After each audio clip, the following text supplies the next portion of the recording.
जय माता दी। आज की कहानी है देवी दुर्गा का महिषासुर वध। एक समय की बात है जब धरती पर एक दुष्ट असुर महिषासुर का आतंक फैला हुआ था। महिषासुर ने तपस्या करके ब्रह्मा जी से वरदान प्राप्त किया था कि उसे कोई भी पुरुष नहीं मार सकेगा। इस वरदान के बाद उसने देवताओं को पराजित कर स्वर्ग पर कब्जा कर लिया और पृथ्वी पर भी आतंक मचाना शुरू कर दिया। देवताओं की इस स्थिति को देखकर उन्होंने भगवान शिव, विष्णु और ब्रह्मा जी के पास जाकर मदद की गुहार लगाई। देवताओं की शक्ति से एक अद्भुत देवी का अवतार हुआ। यह देवी न केवल सुंदरता में अपार थी, बल्कि उनके भीतर सभी देवताओं की शक्तियां भी समाहित थी। इस देवी का नाम रखा गया दुर्गा। दुर्गा देवी ने महिषासुर को समाप्त करने का संकल्प लिया। उन्होंने अपने हाथ में भव्य अस्त्र शस्त्र धारण किए और साथ ही सभी देवताओं से प्राप्त शक्तियां लेकर युद्ध के लिए तैयार हो गई। देवी दुर्गा ने पर्वतों और जंगलों में यात्रा की, जहां उन्होंने अनेक साधक और भक्तों से आशीर्वाद प्राप्त हुआ। महिषासुर को देवी दुर्गा के आगमन की सूचना मिल चुकी थी। उसने सोचा कि वह देवी को आसानी से पराजित कर देगा।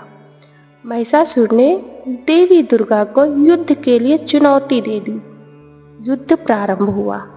महिषासुर ने अपने विभिन्न रूप धारण करके देवी दुर्गा पर हमला किया, लेकिन देवी ने अपनी शक्ति और साहस के साथ हर बार उसका सामना किया।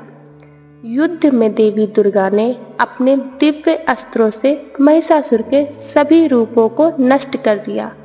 आखिरकार महिषासुर ने एक भयंकर रूप धारण किया, जिसमें वह एक बिफरते हुए महेश अर्थात भैंसे का रूप धारण किया। देवी दुर्गा ने अपने सवारी सिंह पर सवार होकर महिषासुर के साथ निर्णायक युद्ध किया।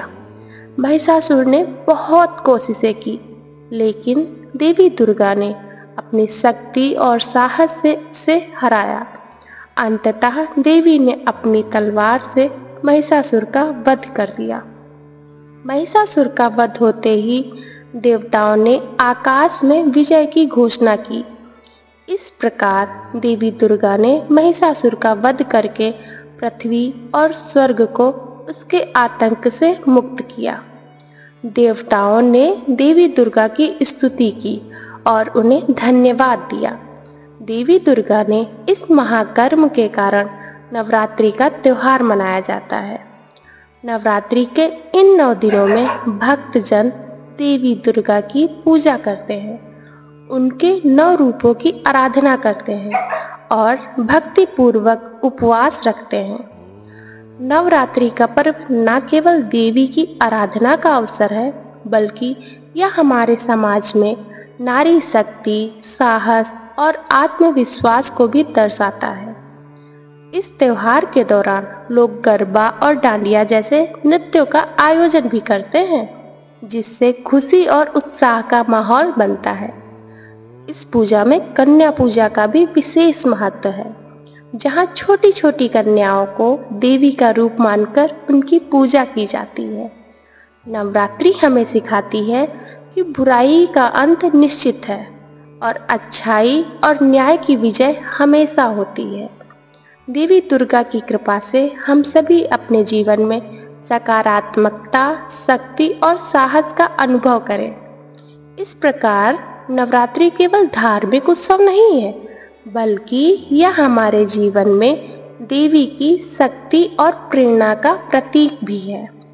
हम सभी को इस पर्व को श्रद्धा भक्ति के साथ मनाना चाहिए, ताकि माँ दुर्गा की कृपा हमेशा हमारे जीवन पर बनी रहे। धन्यवाद। जय माता दी। अपना ख्याल रखिएगा। जल्द ही एक नई कहानी के साथ फिर मिलेंगे।